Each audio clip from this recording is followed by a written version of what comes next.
नमस्कार प्रिय दर्शकों। आज मैं आप सबके लिए फिर से एक नई कहानी लेके हाजिर हुई हूँ। यह बहुत ही ज्ञानवर्धक और बहुत ही प्रेरणादायक कहानी है और बहुत ही प्राचीन समय की कहानी है। तो इस कहानी को शुरू करने से पहले आप सभी से अनुरोध है कि अगर आप इस चैनल पे नए हैं तो चैनल को सब्सक्राइब कर लीजिए और बेल आइकन को भी प्रेस कर लीजिए, ताकि ऐसी ही ज्ञानवर्धक और प्रेरणादायक कहानियाँ आपको समय समय पे और सबसे पहले प्राप्त होती रहे।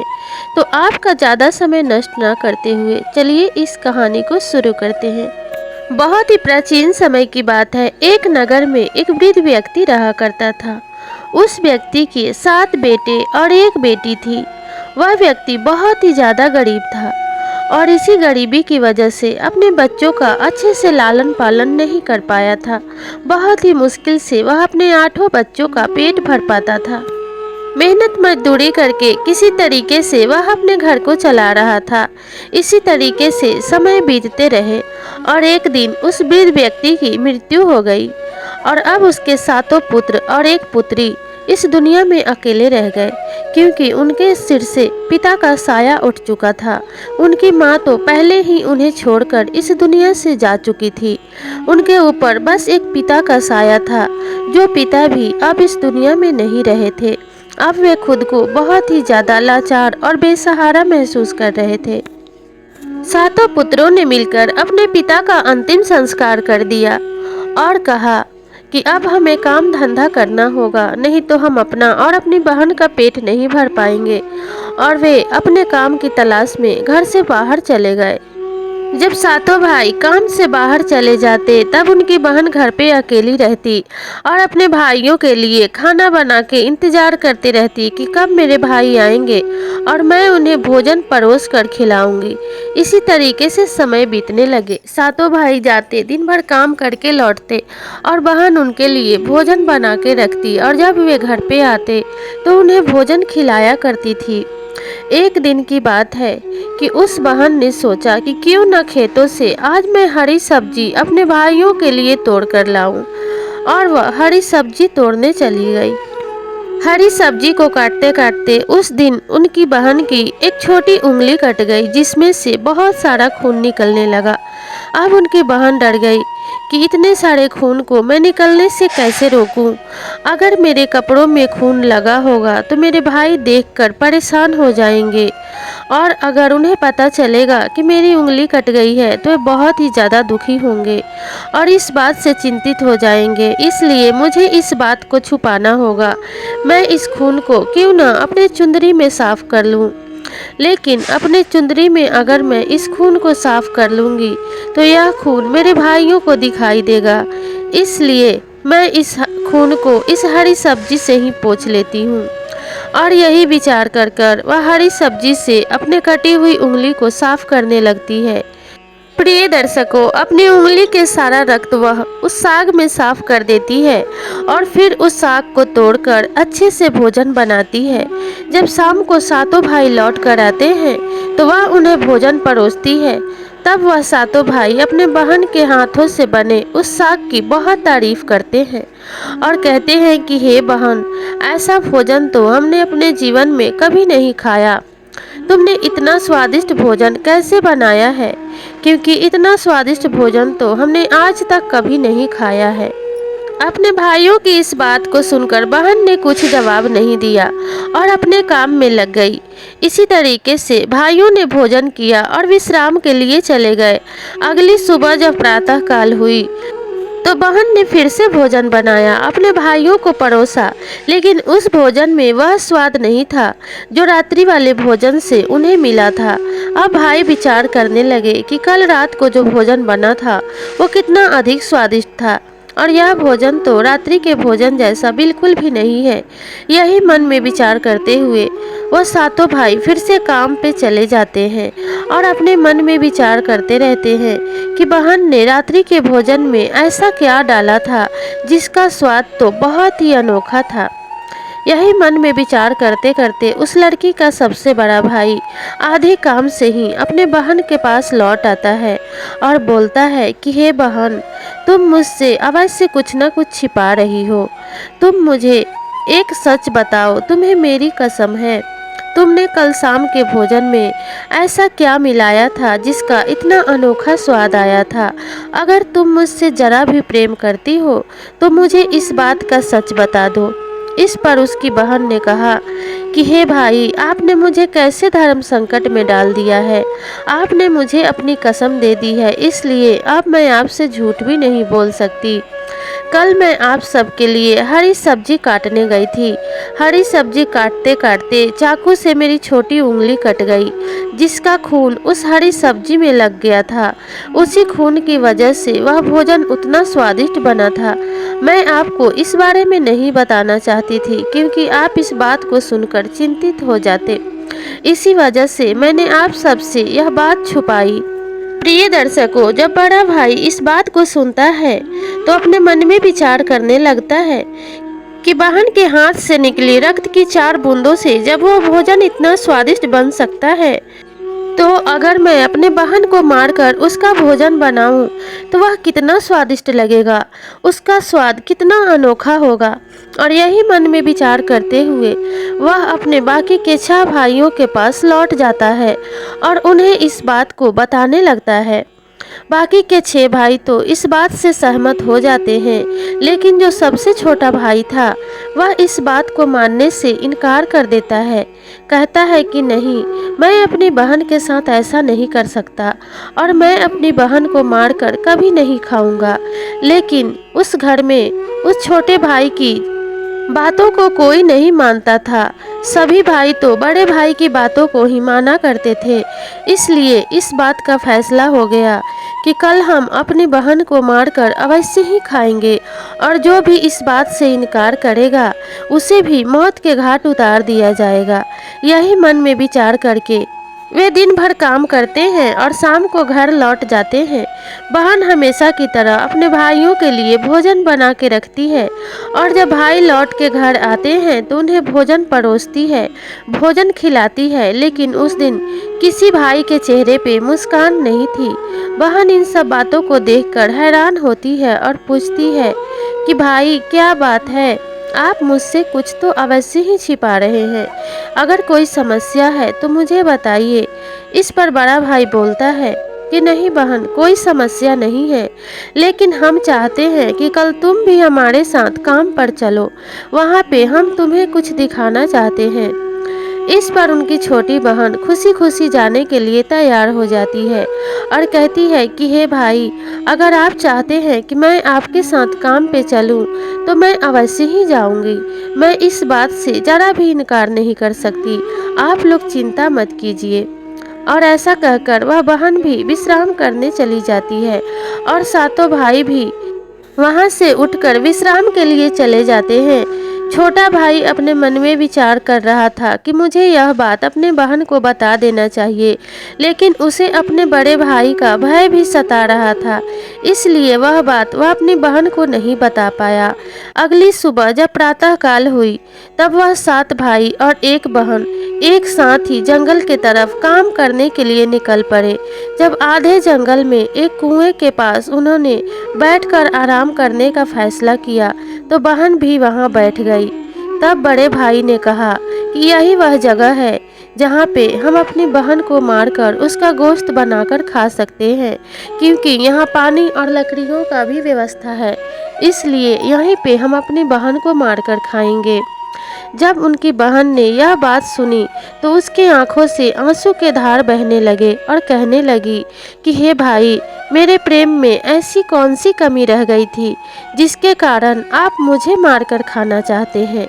तब बड़े भाई ने जवाब दिया कि अगर तुम्हारे रक्त के 2-4 बूंदों से भोजन इतना स्वादिष्ट बन सकता है तो तुम्हारे पूरे शरीर का मांस कितना स्वादिष्ट होगा। अगर तुम्हारे पूरे शरीर के रक्त से वह भोजन बनेगा तो वह कितना स्वादिष्ट होगा। अब मुझसे जरा भी प्रतीक्षा नहीं हो रही है, इसलिए मैं बिना विलंब किए तुम्हें खाना चाहता हूँ। प्रिय दर्शकों, 6 भाइयों ने मिलकर अपनी बहन को एक पेड़ से बांध दिया और बारी बारी से उस पे तीर चलाया, लेकिन किसी भी भाई का तीर उस बहन को नहीं लगा, क्योंकि वह बहन आंख बंद करके भगवान से गुहार लगा रही थी कि हे भगवान, इन शैतान भाइयों से मेरी रक्षा करो। मेरी प्राणों की रक्षा करना अब आप ही के हाथ में है। वहीं पेड़ के पास एक गौ माता बंधी हुई थी और वह इस सारी घटना को देख रही थी और करुणा भरे आंखों से अपने आंखों से आंसू बहाए जा रही थी। लेकिन जो भाई अपने बहन के आंसुओं को न समझ पाए, वह गौ माता के आंसुओं को भी कहाँ समझ पाते, और वे लगातार अपने बहन पे बाणों की वर्षा करते रहे, लेकिन एक भी बाण उस बहन को नहीं लगा। तब बड़े भाई ने अपने छोटे भाई से कहा कि अब तुम्हारी बारी है। हम 6 भाइयों का बाण इस बहन को तो नहीं लगा, लेकिन मैं जानता हूँ कि तुम्हारा बाण इस बहन को अवश्य ही लगेगा और ये मारी जाएगी, और इसके मरने के पश्चात हम इसका गोश्त बनाकर खाएंगे। सावधानी से बाण चलाना, अगर तुम्हारा बाण इसको नहीं लगा तो हम तुम्हें मारकर खा जाएंगे। जब छोटी बहन ने अपने बड़े भाई की ऐसी बातें सुनी तो वह फिर से भगवान से प्रार्थना करने लगी कि हे भगवान, मेरे छोटे भाई के प्राणों की रक्षा करो और ऐसी कृपा करना कि मेरे छोटे भाई का बाण सीधे मेरे सीने पर लगे और मेरे प्राण निकल जाए। अगर ऐसा नहीं हुआ तो मेरे दुष्ट भाई मेरे छोटे भाई को मारकर खा जाएंगे, और मैं ऐसा नहीं चाहती। मैं नहीं चाहती कि मेरी वजह से मेरे भाई के प्राण जाए। और ऐसा प्रार्थना वह भगवान से करने लगी। जैसे ही छोटे भाई ने अपनी बहन पे निशाना लगाया, वह बाण सीधे बहन के सीने में लगा और उसके प्राण पखेरु उड़ गए। तब बड़े भाइयों ने उसे रस्सी से खोल दिया और चाकू से काटकर उसके छोटे छोटे टुकड़े किए। प्रिय दर्शकों, फिर बड़े भाई ने छोटे भाई को आदेश दिया कि तुम जंगल से सूखी लकड़ियां तोड़कर लाओ और कुछ मसाले तोड़ के लाओ, जिससे कि हम इस बहन का गोश्त बना सके। बड़े भाइयों का आदेश पाकर वह छोटा भाई जंगल की तरफ गया और वहां से सूखी लकड़ियां लेकर आया, और पास ही के तालाब से उसने कुछ मछलियां पकड़ ली, जिससे कि उसे अपनी बहन का गोश्त ना खाना पड़े। जब वह अपनी बहन के गोश्त को बना रहा था, उसी वक्त उस आग में उसने उस मछलियों को भून ली, और जब उसने अपनी बहन का गोश्त बना के तैयार कर लिया, तब अपने 6 भाइयों को परोसा और खुद पेड़ के दूसरी तरफ बैठ गया और दूसरी तरफ मुंह करके वह पकी हुई मछलियां खाने लगा, जिससे कि 6 भाई यह समझ रहे थे कि वह भी अपनी बहन का गोश्त खा रहा है। जब सभी भाई मिलकर अपनी बहन के गोश्त को खा गए और इसकी हड्डियां तक चूस लिए, तो जो बची खुची हड्डियां थी वह सारी हड्डियां उन्होंने उसी कुएं में डाल दी, जिस कुएं के पास बैठकर वह अपनी बहन को मारकर खा गए थे। जब उन्होंने हड्डियों को उस कुएं में डाल दिया, तब वे वहां से अपने घर को चले गए और अपने घर जाकर विश्राम करने लगे। धीरे धीरे समय बीतने लगा और सभी भाइयों का विवाह हो गया। वे अपनी अपनी पत्नियों के साथ रहने लगे। सबसे छोटा वाला भाई बचा था, जिसका विवाह नहीं हुआ था। प्रिय दर्शकों, जब भी उस छोटे भाई को मौका मिलता, वह उस कुएं के पास जाता और अपनी बहन को याद करके मन भर रोता और फिर अपने घर को लौट आता। जब सभी भाइयों ने अपनी बहन की हड्डियों को उस कुएं में डाल दिया था, उसी कुएं से एक बेल के वृक्ष का जन्म हुआ, और वह बेल का वृक्ष देखते ही देखते बड़ा हो गया और उस पे बहुत सारे बेल के फल लगे।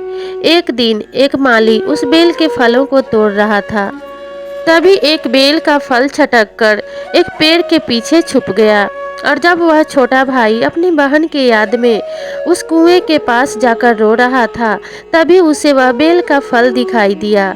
उसने तुरंत ही उस बेल के फल को उठा लिया और अपने घर ले आया, और अपने घर में उस फल को एक छाजे पे अच्छे से संभाल कर रख दिया। जब भी छोटा भाई काम पे चला जाता, तब उस बेल के फल के अंदर से उसकी बहन निकलती और घर का सारा काम कर देती, अच्छे से सारी चीज़ों को संभाल के रख देती और वापस से उस बेल के फल के अंदर चली जाती। जब भी उसका छोटा भाई लौटकर घर आता, तो देखता कि उसके घर का सारा काम किया हुआ है। तब उसे समझ नहीं आता था कि आखिर यह काम करके कौन जाता है। वह इसी चिंता में था और इसी चीज़ का विचार करते रहता। एक दिन जब वह काम करने के लिए घर से बाहर गया तो उसे रास्ते में एक संत महात्मा मिले। उसने संत महात्मा को हाथ जोड़कर प्रणाम किया और कहा कि हे महात्मा, कुछ दिनों से मेरे साथ एक बहुत ही अजीब घटना हो रही है। और पूरी बात उसने साधु महात्मा को बता दी।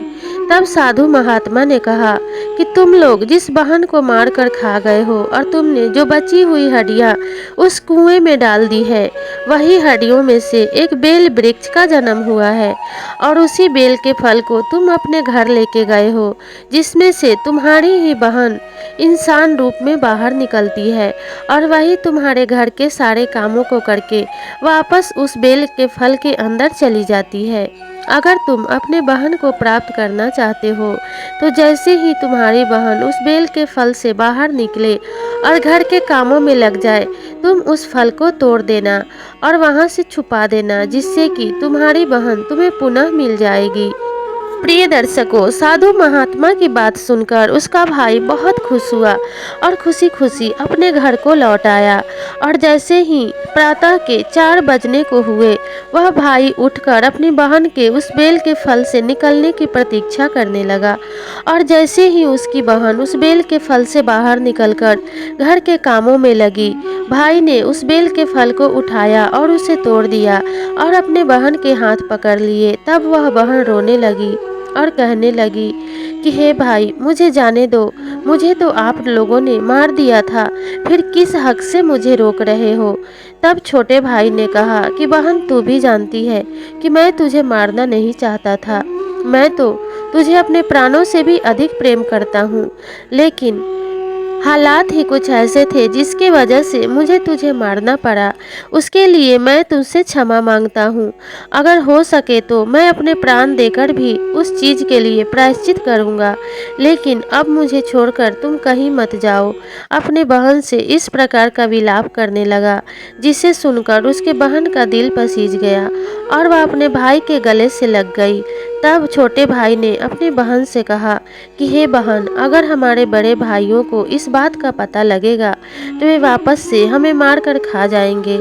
इसलिए हम इस नगर से कहीं दूर चलते हैं और वहाँ पे ही रहेंगे और एक सुखमय जीवन व्यतीत करेंगे। और ऐसा विचार करके प्रातः होने से पूर्व ही दोनों भाई बहन उस नगर को छोड़कर कहीं दूर चले जाते हैं और वहाँ एक झोपड़ी बनाकर रहने लगते हैं। धीरे धीरे समय बीतने लगा। छोटे भाई ने अच्छे से कमाकर अपना एक बड़ा सा घर बनवा लिया और जब बहन बड़ी हो गई तो उसका किसी अच्छे परिवार में विवाह कर दिया। बहन का परिवार खुशहाल हो गया, वो एक सुखमय जीवन व्यतीत करने लगी और छोटे भाई ने भी अपनी शादी कर ली। उधर उन 6 भाइयों का बहुत ही बुरा हाल था। वे तो भिखारियों जैसा जीवन व्यतीत कर रहे थे।